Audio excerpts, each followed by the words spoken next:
ఒక పచ్చని గ్రామం ఉండేది. ఆ గ్రామం పేరు సిరిపల్లె. చుట్టూ పొలాలు, చెట్లు, చిన్న కాలువలు ఉండేవి. ఆ గ్రామంలో నివసించే రైతులందరూ కష్టపడేవాళ్ళు. వారిలో ఒకడు రైతు రాము. రాము చాలా మంచివాడు, సహాయం చేసే మనసున్న రైతు. ప్రతిరోజు ఉదయం రాము సూర్యోదయం కంటే ముందే లేచి పొలానికి వెళ్ళేవాడు.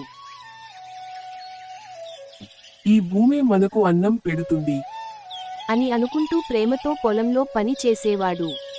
రాముకి ఒక చిన్న కొడుకు ఉన్నాడు. అతని పేరు చిన్ను.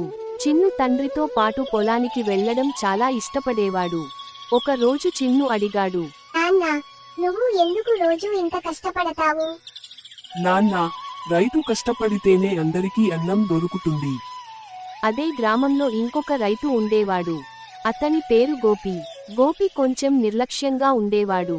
తన పొలంలోని కాలువలను శుభ్రం చేయడం మర్చిపోయాడు. ఒక రాత్రి బాగా వర్షం పడింది. ఉదయం లేచి చూసేసరికి గోపి పొలంలో నీరు నిలిచిపోయింది. పంట నష్టమయ్యే పరిస్థితి వచ్చింది. గోపి చాలా బాధపడ్డాడు. ఇప్పుడు నా పంట అంతా నాశనం అయిపోతుంది అని దిగులు పడ్డాడు. ఆ దృశ్యం చూసిన రాము వెంటనే గోపి దగ్గరకు వెళ్ళాడు. బాధపడకు గోపి, మనం కలిసి కాలువను శుభ్రం చేద్దాం.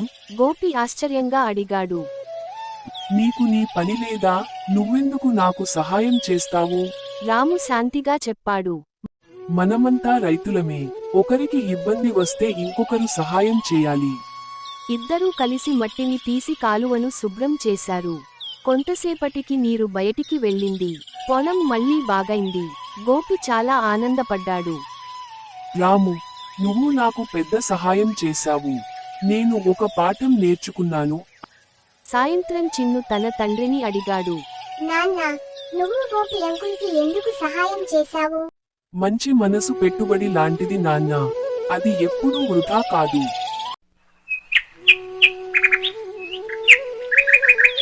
ఒక చిన్న గ్రామంలో నరసయ్య అనే రైతు ఉండేవాడు.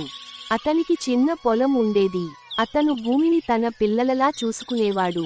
ప్రతిరోజు పొలానికి వెళ్లి, మీరు బాగుంటే నేను బాగుంటాను అని మొక్కలతో మాట్లాడేవాడు.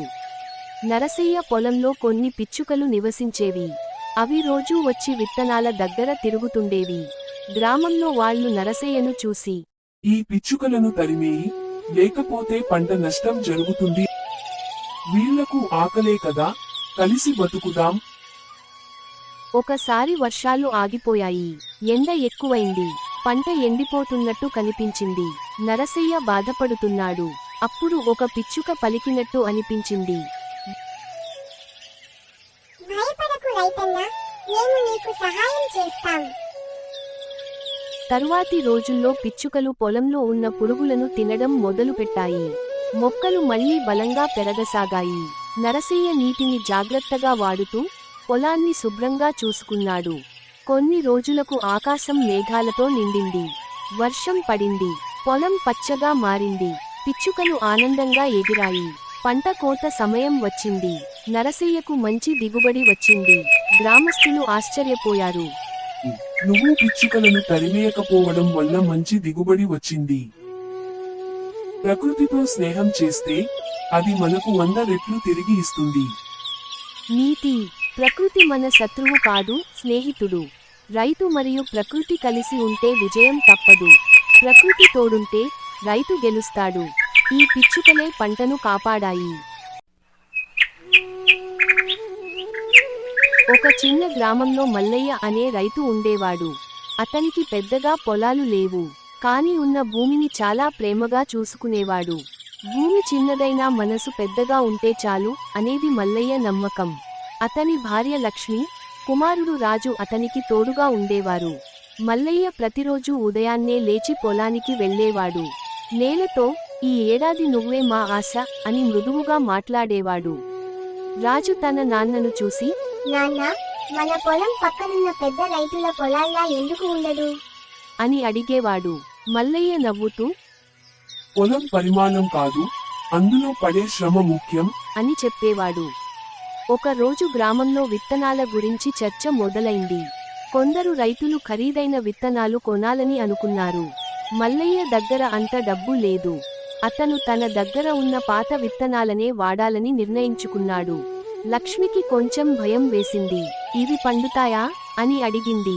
మల్లయ్య ధైర్యంగా నమ్మకం పెట్టి విత్తిన విత్తనం ఎప్పుడూ మోసం చేయదు అన్నాడు. విత్తనం వేయడం మొదలైంది. మల్లయ్య, రాజు కలిసి విత్తనాలు నాటారు. రోజులు గడిచాయి. వర్షాలు కొంచెం ఆలస్యం అయ్యాయి. పక్క పొలాల్లో కొందరు రైతులు నిరాశగా మాట్లాడటం మొదలుపెట్టారు.